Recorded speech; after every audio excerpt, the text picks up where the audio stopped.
N channel MOSFET और P channel MOSFET के बारे में और एनपीएन और पीएनपी ट्रांजिस्टर के बारे में। बोर्ड में आपको ये मॉसफेट इस तरह के फेस शेप में नज़र आएगा, जैसा कि यहाँ पे आपको दिख रहा है 6 to 8 लेग की यहाँ पे जो आईसी दिख रही है, ये एक मॉसफेट हो सकता है।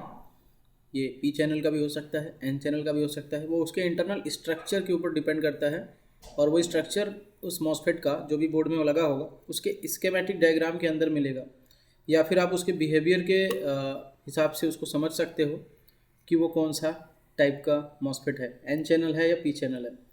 आपको मॉसफेट इस टाइप में भी दिखेंगे, 3 पिन में भी दिखेंगे मॉसफेट, और इसी शेप में आपको इसी तरह से दिखने वाले कंपोनेंट आपको ट्रांजिस्टर भी होते हैं। तो ट्रांजिस्टर भी आपको इस तरह से दिखेगा, मॉसफेट भी आपको इस तरह से दिख सकता है। मॉसफेट बेसिकली आपको इस तरह से 8 पिन का ही नज़र आएगा मैक्सिमम बोर्ड में। तो यहाँ पे जो इसके इंटरनल स्ट्रक्चर है जो स्कीमेटिक का, वहाँ पे आपको एनपीएन और ये पीएनपी ट्रांजिस्टर आपको नज़र आ रहा है। तो एनपीएन के ऊपर एनपीएन लिखा है, जबकि यहाँ पे पीएनपी पे हमने कुछ भी यहाँ पे ड्रॉ लिखा नहीं है, ये पीएनपी ट्रांजिस्टर है। यहाँ पे आपको मॉसफेट नज़र आ रहा है, उसका स्ट्रक्चर, जिसमें एन चैनल मॉसफेट और पी चैनल मॉसफेट है। तो सबसे पहले हम स्टार्ट कर लेते हैं मॉसफेट के वर्क प्रिंसिपल के ऊपर, यानी मॉसफेट कैसे काम करता है, इसका काम करने का क्या सिद्धांत है, उसे हम देख लेते हैं। वर्क करने का सिद्धांत, तो देखो इसके अंदर 3 पिनें होती हैं, एक होता है हमारा ड्रेन, एक होता है हमारा सोर्स और एक होता है हमारा गेट। तो जो एन चैनल मॉसफेट होता है, एन चैनल मॉसफेट के अंदर जो भी सप्लाइयाँ इनपुट की जाती हैं वो ड्रेन के ऊपर इनपुट की जाती हैं, यानी यहाँ पर हमारा इनपुट होता है, सप्लाई इनपुट होती है। यहाँ पे ड्रेन के ऊपर कोई भी वोल्टेज सपोज कर लो 10 वोल्ट या 5 वोल्ट इनपुट हो गई, यानी यहाँ पे आ रही है, और उसको आउट करना है सोर्स से। सोर्स से क्या करना है? आउट करना है। तो सोर्स से आउट तभी होगा जब इसके गेट पर कोई गेट पास सिग्नल या वोल्टेज आएगी आईसी से, या फिर किसी अदर मॉसफेट से, या फिर किसी अदर सोर्स से। तो यहाँ पे अगर हमारा गेट पास वोल्टेज जो है इस वोल्टेज के इक्वल है, 10 वोल्ट है, तो पूरी पूरी वोल्टेज हमारी यहाँ पे आउट कर जाएगी। अगर 10 वोल्ट से कम है, 9 वोल्ट है, तो हमें यहाँ पे 9 वोल्ट दिखेगी। अगर 8 वोल्ट है तो हमें यहाँ पे 8 वोल्ट दिखेगी। अगर 6 वोल्ट है तो हमें यहाँ पे 6 वोल्ट दिखेगी। लेकिन इसका भी एक लेवल होता है, एक रेंज होता है, उस रेंज के नीचे वोल्टेज आएगी इस मॉसफेट के गेट पर, तो ये मॉसफेट ऑन ही नहीं होगा, ये मॉसफेट ऑफ रह जाएगा। तो इसके गेट पर जो रिक्वायरमेंट वोल्टेज है जिससे कि ये मॉसफेट का स्विच ऑन हो जाएगा, वो वोल्टेज वहाँ पे उसका आना चाहिए। उसकी टॉलरेंस वोल्टेज जो है, उसका जो मैक्सिमम और मिनिमम लेवल है, उस लेवल के अंदर यहाँ पे वोल्टेज आएगी तो ड्रेन की वोल्टेज सोर्स पर आउट करने लगेगी, और उससे कम होगी जब वोल्टेज, तो जिस हिसाब से वोल्टेज कम होगी उसी हिसाब से यहाँ पे आउटपुट में भी वोल्टेज ड्रॉप होता हुआ आपको नज़र आएगा। और एक समय ऐसा आएगा कि जब ये पिन लो हो जाएगी, यानी कि ये पिन जो है एकदम से इस पर वोल्टेज एकदम ड्रॉप हो जाएगा, 1 वोल्ट या 0 वोल्ट हो जाएगा, तो गेट की सप्लाई जब ऑफ हो जाएगी तो ये मॉसफेट भी क्या हो जाएगा? ऑफ हो जाएगा, जो एन चैनल मॉसफेट होता है। तो आपको समझ में आया? एन चैनल में ड्रेन पर इनपुट होती है, सोर्स से आउटपुट होता है, जब गेट पर कोई गेट पास वोल्टेज आएगा तब, यानी कि गेट पर हाई होना चाहिए। गेट पर क्या होना चाहिए? हाई। गेट हाई जब रहेगा, हाई का मतलब ये है या तो हमारा 10 वोल्ट के बराबर हो या 10 वोल्ट से अधिक हो। अगर 12 वोल्ट है तब भी पूरा पूरा 10 वोल्ट हमारा पास कर जाएगा सोर्स में। अगर 15 वोल्ट है तो भी हमारा पूरा 10 वोल्ट पास कर जाएगा सोर्स में। तो एक लेवल है, उससे ऊपर नहीं दे सकते वहाँ पे। तो इस तरह से आपका जो है ये काम करता है एन चैनल का मॉसफेट। एन चैनल के मॉसफेट में जब गेट हाई होता है तो ड्रेन की सप्लाई जो है सोर्स पर चली जाती है, यानी कह सकते हो आप कि ड्रेन जो है वो सोर्स से कनेक्टेड हो जाती है। ड्रेन जो है वो सोर्स से कनेक्ट हो जाती है जब तक गेट पर वोल्टेज आएगा, जब तक गेट हाई रहेगा। जब तक गेट हाई रहेगा तब तक ड्रेन सोर्स से कनेक्ट रहेगी, यानी सोर्स पर अगर ग्राउंड है तो ड्रेन की सारी वोल्टेज सोर्स में चली जाएगी, यानी कि ग्राउंड में चली जाएगी, और ड्रेन पर जो अवेलेबल वोल्टेज थी वो भी ड्रॉप कर ली जाएगी। तो इस तरह से भी कई जगहों पे एन चैनल का यूज़ किया जाता है, जिसमें सोर्स ग्राउंड पे होगा, ड्रेन पर वोल्टेज होगी, गेट पर हाई आएगा तो ड्रेन सोर्स से कनेक्ट हो जाएगा और ड्रेन की वोल्टेज ड्रॉप हो जाएगी, यानी वो वोल्टेज ड्रॉप हो जाएगी। उस वोल्टेज को डायरेक्ट ग्राउंड से भी कर सकते थे, लेकिन उसमें कुछ करंट का जो है लॉस होता, इसलिए यहाँ पे एक मॉसफेट से स्विचिंग करा के ड्रॉप करते हैं, तो उसमें करंट कंजप्शन, करंट लॉस कम होता है, यानी ऊर्जा हानि कम होती है, इसलिए यहाँ पे इस तरह से भी ड्रॉप कराई जाती है वोल्टेजेस को। तो या फिर वोल्टेज को रेगुलेट भी कर सकते हैं। जब हमारा गेट पर हाई होगा तो ड्रेन की वोल्टेज सोर्स पर कन्वर्ट होगी, यानी ड्रेन की वोल्टेज सोर्स पर आना शुरू करेगी। और जैसे ही ये गेट लो होगा यानी वोल्टेज लेवल कम होगा यहाँ पे, यानी वोल्टेज आना बंद होगा, तो तुरंत ये मॉसफेट ऑफ हो जाएगा और ड्रेन की वोल्टेज सोर्स पे आनी बंद हो जाएगी, यानी सोर्स और ड्रेन के बीच की कनेक्टिविटी क्या हो जाएगी, ख़त्म हो जाएगी। कई जगहों पे यहाँ पे आपको, उसके बाद आपको यहाँ पे पी चैनल का आपको दिख रहा है बगल में, कई जगहों पे पी चैनल का भी मॉसफेट यूज़ किया जाता है। अब पी चैनल जो है वो एन चैनल मॉसफेट का ठीक उल्टा काम करता है। कैसे? तो यहाँ पे जो इनपुट होती है वो सोर्स पर होती है, यहाँ पे इनपुट जो है वो सोर्स पर होती है और आउटपुट होती है ड्रेन से। और ठीक उल्टा बोला तो ठीक उल्टा का मतलब क्या है कि जब गेट लो होगा, यहाँ पे जब गेट लो होगा तो सोर्स की जो भी वोल्टेज है वो ड्रेन पर चली जाएगी, या फिर ड्रेन की जो भी वोल्टेज है वो सोर्स पे आ जाएगी। क्यों?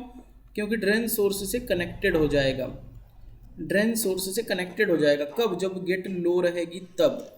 यानी कि इस तरह से आप कहो तो इस मॉसफेट को बाईपास कर सकते हो, आप इस मॉसफेट को हटाओ और ड्रेन टू सोर्स का जंपर लगा दो, क्योंकि वैसे भी गेट पर कोई वोल्टेज नहीं आने वाली है। लेकिन कई बार ऐसा होता है कि जब ये लो जो है वो हाई में बदल गया, ये लो जो है वो हाई में बदल गया, यानी यहाँ पर कोई वोल्टेज आने लगी। और वो वोल्टेज कब आएगी?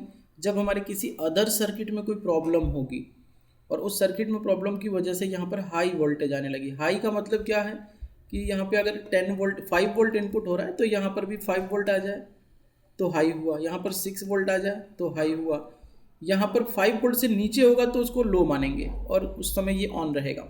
5 वोल्ट से नीचे हो गया तब भी ये लो मानेंगे, इसके इक्वल में ये लो है और ये ऑन रहेगा, कनेक्टेड रहेंगे। तो इस तरह से अगर ये लो रहा तो ऑन रहेगा, अगर हाई हो गया यानी कि इक्वल हो गया या हाई हो गया तो ये मॉसफेट क्या हो जाएगा? ऑफ हो जाएगा। यानी यहाँ पे हमारा पी चैनल मॉसफेट ऑफ हो जाएगा। यानी कि इसको अगर आप बाईपास करते हो तो आपका यहाँ पे प्रोटेक्शन जो है वो नहीं रह जाएगी। क्योंकि देखो किसी कंडीशन में अगर कोई सर्किट फॉल्टी होता है, उसके फॉल्टी होने से यहाँ पे अगर किसी कंडीशन में वोल्टेज आने लगे, ऐसा कुछ स्ट्रक्चर बनाया गया सर्किट का कि जब वो सर्किट ख़राब हो तो यहाँ पे वो वोल्टेज सीधा सीधा यहाँ पे आ जाए, और जैसे यहाँ पे आएगा तो जो सोर्स पे वोल्टेज थी वो ड्रेन पे जा नहीं पाएगी, यानी कि ये सोर्स की वोल्टेज ड्रेन पे नहीं जाएगी तो वो अंदर इनपुट नहीं हो पाएगा सिस्टम में। तो इस तरह से वो प्रोटेक्शन के लिए भी इस तरह का यूज़ कर सकते हैं, या फिर आप इसको सीधा जंपर मार दोगे तो प्रोटेक्शन तो ख़त्म हो जाएगा लेकिन आपका वोल्टेज पास हो जाएगा और आपका जो काम है वो होने लगेगा। तो आपको इस तरह से पी चैनल और एन चैनल के मॉसफेट का वर्क जो है समझ में आया होगा कि ड्रेन टू सोर्स की कनेक्टिविटी कब बनती है एन चैनल में, जब गेट हाई होता है, और ड्रेन टू सोर्स की कनेक्टिविटी कब बनती है पी चैनल में, जब गेट लो होता है। गेट के हाई होने पर पी चैनल ऑफ हो जाएगा और गेट के लो होने पर पी चैनल ऑन हो जाएगा। इनपुट वोल्टेज यहाँ पे सोर्स पर होती है, ड्रेन से आउट होता है पी चैनल में, और एन चैनल में ड्रेन पर इनपुट होती है, सोर्स से आउटपुट हो जाए, यानी एक दूसरे का एकदम उल्टा। अब हम चलते हैं इनको, ये इस फॉर्म में आपको मैक्सिमम देखने को मिलेंगे, इस फॉर्म में भी कई बार ये बोर्ड के अंदर देखने को मिलेंगे। अब जो है हम देखेंगे यहाँ पर ट्रांजिस्टर के बारे में।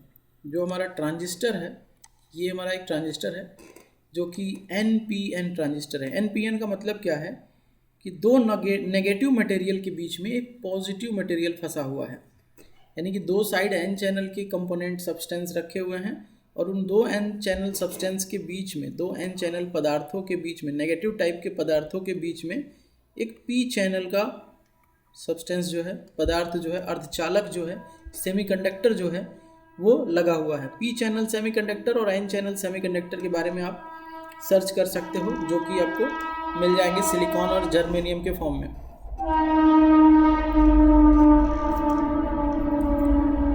तो होता ये है कि NPN का मतलब है अगर इसके किसी, देखो यहाँ पे NPN के अंदर 3 पिनें होती हैं, एक होगा कलेक्टर, एक बेस और एक अमीटर। कलेक्टर यहाँ पे लिखा हुआ देख सकते हो आप, कलेक्टर C, अमीटर E और बेस जो है B।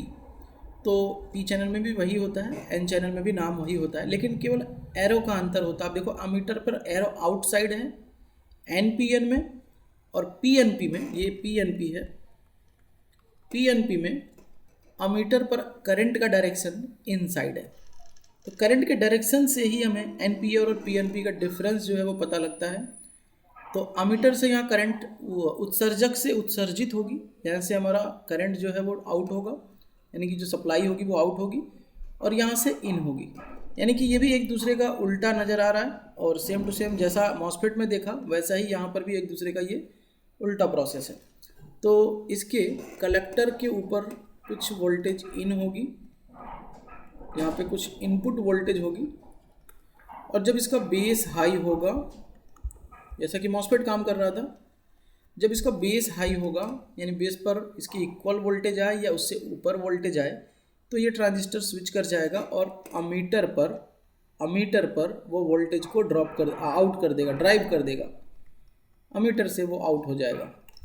तो बेस जब हाई होगा तभी कलेक्टर की कनेक्टिविटी अमीटर से हो जाएगी, जब बेस हाई होगा तो कलेक्टर की कनेक्टिविटी अमीटर से हो जाएगी। अब देखो NPN का मतलब भी एक सिंपल सा है, याद करने के लिए मैं बता रहा हूँ कि अगर कहीं एक साइड ट्रांजिस्टर में इधर मैं इसी को एक बार फिर से यहाँ पे इस तरह से बना देता हूँ। चलो यहाँ पे ऑलरेडी बना हुआ है। अगर ये मान लो हमारा जो है इसका कलेक्टर है और ये इसका बेस है और ये इसका अमीटर है।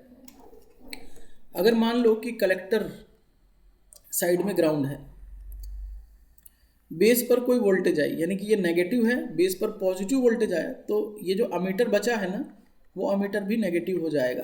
तो देखो ये NP और ये N, क्योंकि बीच वाला जो होता है वो बेस होता है और कलेक्टर और अमीटर साइड साइड होते हैं, ठीक है। तो अगर एक साइड कहीं ग्राउंड है, आप बेस पे पॉजिटिव दोगे तो वो स्विच कर देगा ग्राउंड को अमीटर के साइड में भी। तो इस तरह से भी काम करता है, ग्राउंड को भी स्विच करके शिफ्ट करने का काम करता है और वोल्टेज को भी शिफ्ट करने का काम करता है, वोल्टेज को भी स्विच करने का काम करता है और ग्राउंड को भी स्विच करने का काम करता है, जैसे कि मॉसफेट के टाइम में भी बताया था। सेम टू सेम ऐसा ही मॉसफेट के अंदर भी होता है। तो डिफरेंस क्या है मॉसफेट और NPN ट्रांजिस्टर के अंदर? तो डिफरेंस ये है इसके अंदर कि ट्रांजिस्टर जो है वो लो वोल्टेज और लो करंट के ऊपर ऑपरेट होता है, और मॉसफेट जो है वो हाई वोल्टेज हाई करंट के ऊपर भी ऑपरेट होते हैं।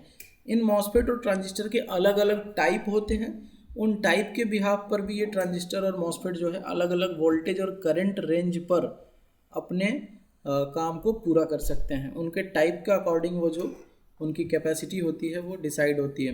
तो आपको ये समझ में आ गया कि कलेक्टर पे अगर ग्राउंड है तो अमीटर पे शिफ्ट करना है तो पॉजिटिव देना पड़ेगा बेस पर, यानी बेस पर अगर कोई पॉजिटिव वोल्टेज आएगी तो कलेक्टर और अमीटर आपस में कनेक्टेड हो जाएंगे, और जब आप चेक करोगे तो जो अमीटर पे वोल्टेज थी वो वोल्टेज कलेक्टर के द्वारा ड्रॉप कर दी जाएगी।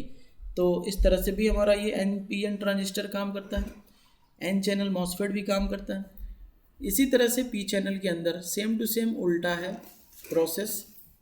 P चैनल में N चैनल का उल्टा था, तो यहाँ पे PNP के अंदर, यहाँ पे PNP ट्रांजिस्टर के अंदर आपको इसका ठीक उल्टा देखने को मिलने वाला है। वो ऐसा होगा कि दो पॉजिटिव मटेरियल के बीच में एक नेगेटिव मटेरियल जो है फिक्स किया गया होगा, यानी कि यहाँ पे N हो जाएगा और दोनों साइड क्या हो जाएगा, P हो जाएगा। सेमीकंडक्टर मटेरियल है ये, दो साइड पॉजिटिव होगा, यानी कि कलेक्टर भी पॉजिटिव, अमीटर भी पॉजिटिव और बेस नेगेटिव, इस तरह का होगा। यानी कि PNP का मतलब अगर एक साइड यहाँ पे पॉजिटिव सप्लाई है, अब बेस पर अगर आप नेगेटिव सप्लाई यानी ग्राउंड कर देते हो बेस को, तो सीधा सीधा पॉजिटिव सप्लाई जो है वो कनेक्टर पर आ जाएगी। यानी ये डायरेक्शन उल्टा है ना, positive emitter to collector out करेगा और ये कलेक्टर टू अमीटर आउट कर रहा था। तो अगर अमीटर पर कोई पॉजिटिव वोल्टेज है तो अगर बेस नेगेटिव हुआ PN तो तुरंत यहाँ पे P आ जाएगा, देख रहा PNP, यानी जो भी पॉजिटिव इधर है वो इधर आ जाएगी कलेक्टर पर। इसमें भी ऐसा ही था, अगर इधर नेगेटिव है इधर पॉजिटिव दो तो इधर नेगेटिव पहुंच जाएगी। तो देखो NPN यानी कि ग्राउंड को ग्राउंड से शिफ्ट कर देगा, ये अमीटर को ग्राउंड कर देगा कलेक्टर।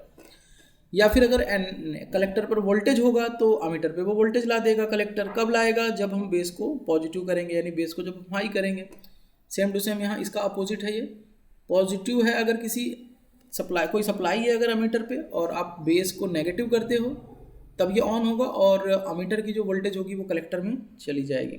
तो इस तरह से हमारा जो है PNP ट्रांजिस्टर काम करता है, तो आप इसको बाईपास कर सकते हो, उसको हटा के अमीटर को कलेक्टर से कनेक्ट कर सकते हो, जिससे क्या होगा, आपका ये ट्रांजिस्टर ऑन हो जाएगा। यानी कि ग्राउंड का मतलब क्या हुआ, जरूरी नहीं है कि ग्राउंड ही करो, इसको आप लो भी कर सकते हो, यानी यहाँ पे 0 वोल्टेज कर सकते हो। और जब यहाँ पे लो होगा तो पॉजिटिव सप्लाई, यानी कि जो अमीटर की पॉजिटिव है वो कलेक्टर की पॉजिटिव पर चली जाएगी, तो भी इसको ये नेगेटिव ही कंसिडर करेगा, लो जो है तो लो होने पर ये ऑन हो जाएगा, यानी अमीटर की सप्लाई कलेक्टर पर चली जाएगी। इसमें हाई होने पर कलेक्टर की सप्लाई अमीटर पर चली जाएगी। NPN में बेस हाई होगा तभी ऑन होगा NPN, PNP में बेस लो होगा तभी ऑन होगा PNP। इसी तरीक़े से N चैनल में गेट हाई होगा तभी ऑन होगा N channel, drain to source connect हो जाएंगे आपस में। P चैनल में गेट लो होगा तो ड्रेन टू कनेक्ट हो जाएंगे, ड्रेन टू सोर्स कनेक्ट हो जाएंगे डायरेक्टली। तो हाई और लो का मतलब यही है कि जो भी इनपुट वोल्टेज है या तो उसकी इक्वल वोल्टेज है तो उसको हाई बोलेंगे, या उससे कम वोल्टेज है तो उसको लो बोलेंगे, या फिर बिल्कुल भी वोल्टेज नहीं है 0 वोल्ट है उसको भी लो बोलेंगे, या फिर उस इनपुट वोल्टेज से, जैसे यहाँ पे इनपुट 5 वोल्ट है, इसके इक्वल रहा 5 वोल्ट ही रहा गेट पर तो उसको भी हाई बोलेंगे। लेकिन अगर 5 वोल्ट से ऊपर गया 6 वोल्ट 10 वोल्ट 12 वोल्ट तो उसको भी हम हाई बोलेंगे, या फिर अगर इससे कम हुआ 4 वोल्ट हुआ तो भी इसको हम लो बोलेंगे, क्योंकि इनपुट वोल्टेज के कंपैरिजन में ये वोल्टेज कम है। या फिर पूरी वोल्टेज 0 हो गई, 0 वोल्ट हो गई तो भी उसको हम लो ही बोलेंगे। ठीक है, तो इस तरह से हमारा जो है ट्रांजिस्टर काम करता है। अब इसकी चेकिंग जो है, ट्रांजिस्टर और मॉसफेट की चेकिंग आपको देखना है। तो इस तरह से जो पिनें दिख रही हैं मॉसफेट, आपको ये 4 पिनें आपस में कनेक्टेड दिखेंगी जब आप चेक करोगे तो ये 4 पिनें आपस में कनेक्टेड दिखेंगी। 3 पिन आपस में इस तरह से कनेक्टेड और एक सिंगल होगा। जो सिंगल होता है वो गेट होता है, और जो 4 पिन आपस में कनेक्टेड होंगी उसको ड्रेन बोलते हैं, और ये होता है सोर्स। अब स्कीमेटिक से पता चलेगा आपको कि ये क्या है, N चैनल है या P चैनल है। वो तो अलग बात है कि उससे पता चलेगा कि ये सोर्स से आउट करने वाला है या ड्रेन से आउट करने वाला है। अगर वो N चैनल रहा तो सोर्स से आउट करने वाला होगा, अगर P चैनल रहा तो ड्रेन से आउट करने वाला होगा। तो P चैनल में गेट लो रहेगा और N चैनल में गेट हाई रहेगा जब ये ऑन होगा। तो इसकी टेस्टिंग में क्या है कि जब भी आप चेक करोगे तो आपको गेट के साथ, देखो यहाँ पे गेट के साथ ड्रेन और सोर्स ओपन मिलेंगे। जब डायोड वैल्यू पे आप चेक करोगे तो गेट के साथ ड्रेन और सोर्स जो है ओपन मिलेंगे, ड्रेन और सोर्स ओपन मिलेंगे। लेकिन ड्रेन और सोर्स को जब आप मल्टीमीटर से चेक करोगे तो एक साइड से रीडिंग आएगी और एक साइड से रीडिंग नहीं आएगी। इसका मतलब कि ये सही है, ओपन नहीं है। याद फिर से सुन लो आप, गेट के साथ ड्रेन और सोर्स दोनों के दोनों ओपन रहेंगे, चाहे वो N चैनल हो या P चैनल हो। लेकिन सोर्स के साथ ड्रेन पे जब आप मल्टीमीटर लगाओगे तो एक साइड से, मतलब रेड यहाँ लगाया ड्रेन पर और ब्लैक लगाया सोर्स पर, रीडिंग आ रही है। और जैसे ही उल्टा किया, ड्रेन पे ब्लैक लगा दिया वायर और सोर्स पर रेड लगाया, तो वहाँ पे रीडिंग आनी बंद हो गई। यानी एक साइड से रीडिंग आएगी, दूसरे साइड से रीडिंग नहीं आएगी, तो वो सही है। अगर दोनों साइड से रीडिंग आ रही है तो इस मॉसफेट के अंदर लीकेज हो गया है। अगर गेट के साथ भी रीडिंग आ रही है तीनों पे, तो ये मॉसफेट में लीकेज हो गया है। या फिर कई बार ऐसा होता है कि कुछ देर रीडिंग आएगी फिर सही हो जाएगा, तो वो लीकेज नहीं है, क्योंकि ये मॉसफेट चार्ज और डिस्चार्ज भी होता है। तो आपको इस पर थोड़ा सा थिनर अप्लाई करके फिर दोबारा चेक करना चाहिए कि कंडीशन चेंज हुआ या नहीं हुआ। अगर सेम कंडीशन है तो उस टाइम आप इस मॉसफेट को चेंज करोगे लीकेज के कारण।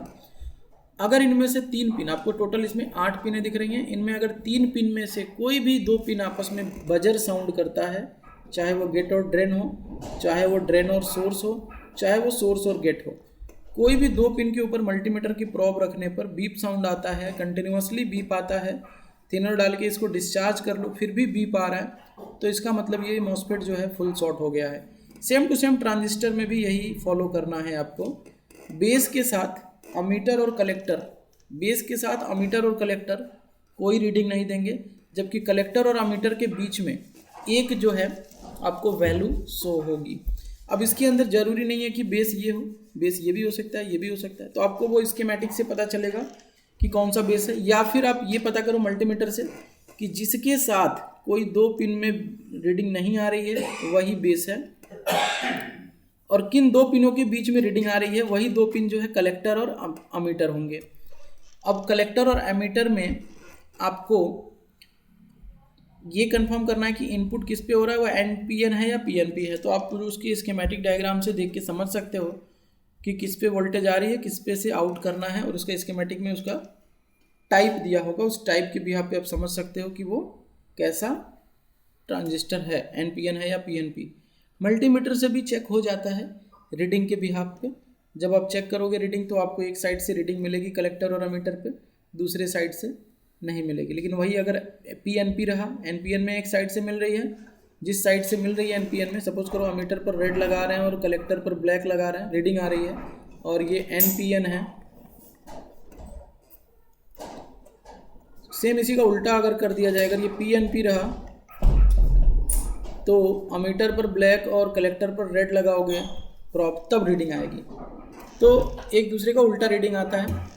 तो यहाँ पे जो है आपको इनमें भी कोई भी 3 पिन में आपस में बीप कनेक्टिविटी नहीं होना चाहिए। अगर ऐसा हो रहा है, कोई भी 3 पिन के अंदर आपस में बीप कनेक्टिविटी आ रही है, चाहे वो बेस और कलेक्टर के बीच हो, चाहे वो अमीटर के बीच हो, बेस कलेक्टर या अमीटर, तो आप जो है उसे रिप्लेस करोगे, वो शॉर्ट हो चुका है। तो मॉसफेट के अंदर जैसा हमने बताया testing same to same transistor में भी वही फॉलो होगा। कोई भी 3 पिन आपस में बीप नहीं करनी चाहिए, और गेट के साथ किसी की भी रीडिंग नहीं आनी चाहिए, और जब रीडिंग आएगी तो केवल सोर्स और ड्रेन के बीच में ही आएगी। तो आई होप कि आपको समझ में आया होगा। वीडियो को रिपीट करिए और ट्राई करिए, समझने की कोशिश करिए।